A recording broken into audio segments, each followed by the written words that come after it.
Hey y'all!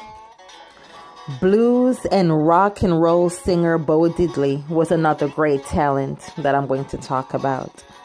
One of my viewers asked me to talk about him. Boy, he was awesome. He was a singer, songwriter, guitarist, music producer, a man with much talent. That man was full of life.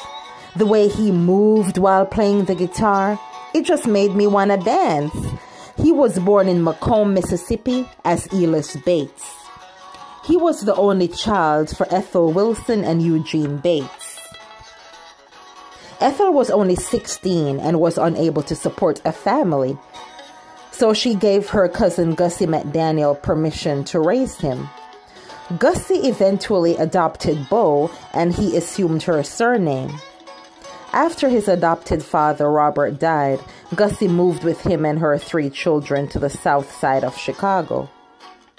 He was a member of Ebenezer Missionary Baptist Church in Chicago. He was also active in the church. That is where he studied the trombone and the violin. He became so proficient on the violin that the musical director invited him to join the orchestra, in which he played until he was 18 years old.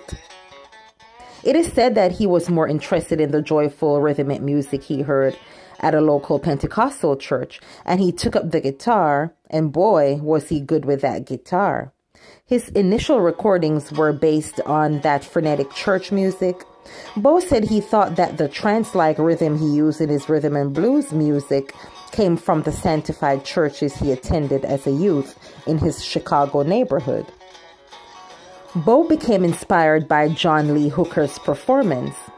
Bo said in an interview with Speaking Freely that his sister bought him a guitar because he heard John Lee Hooker playing, and he said, "If that cat can play, I know I can learn."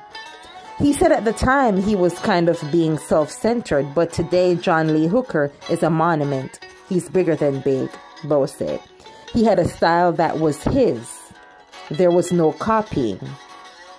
He said John Lee Hooker had people running around trying to figure out, what are you doing? How do you do that? So Bo said he decided to try and play like Muddy Waters, Elmo James, and so on. He said he tried to learn this when his mother went to the A&P. His mother didn't like the guitar. She loved the violin. Bo boosted his income as a carpenter and mechanic by playing on street corners with friends that included Jerome Green in the Hipsters Band, later renamed the Langley Avenue Jive Cats. In the summers of 1943 and 1944, he played at the Maxwell Street Market in a band with Earl Hooker.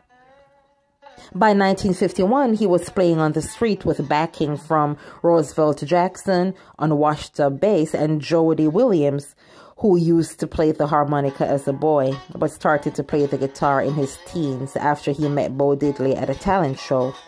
Bo taught him things with playing the instrument, which included how to play the bass line.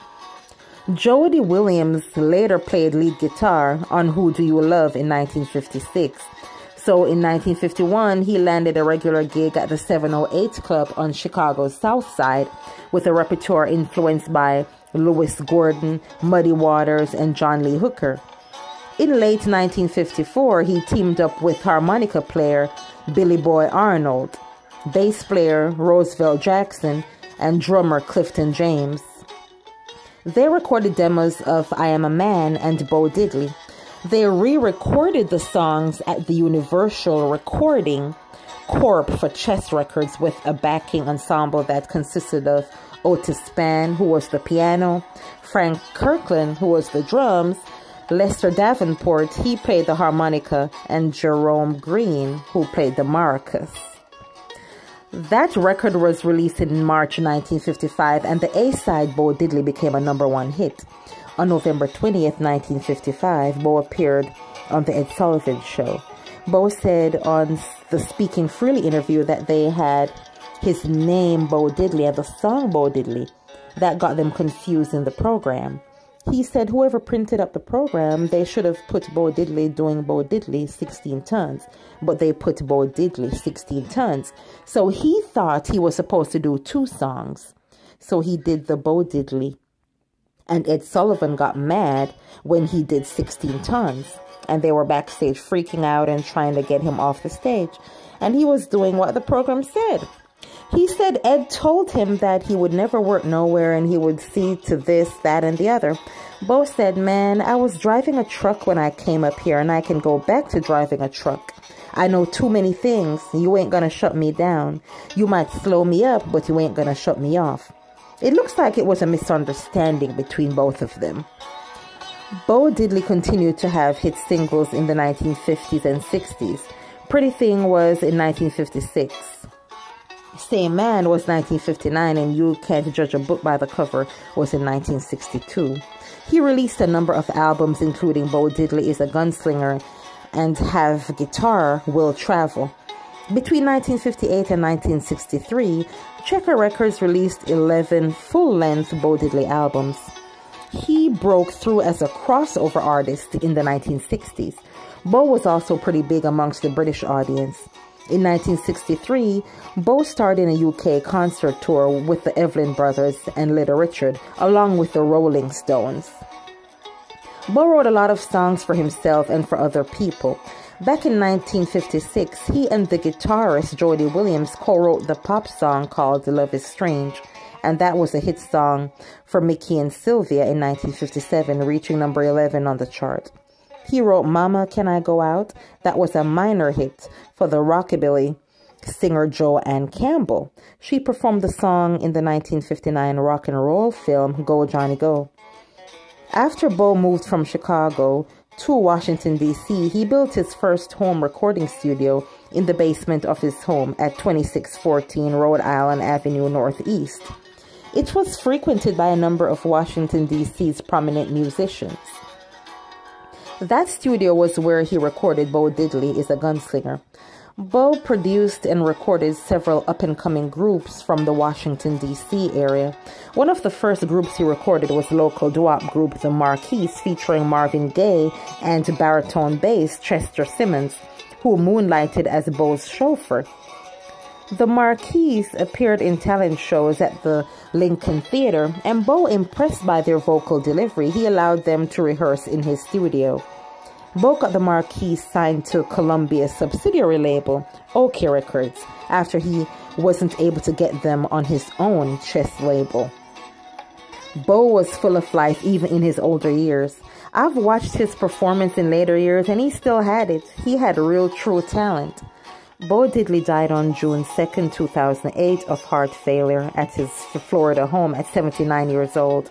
It is said that Gary Mitchell, his grandson, and around 35 family members was at his bedside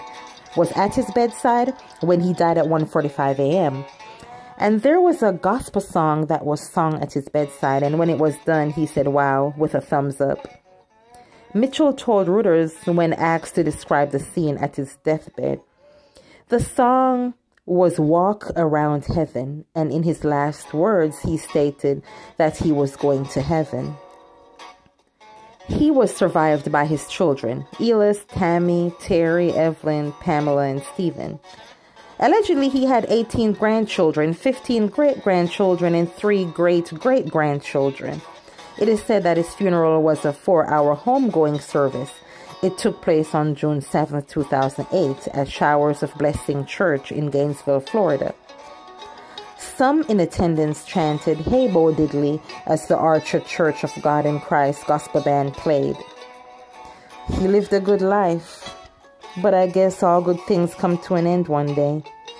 His memory will live on. Rest in peace, Brother Bo.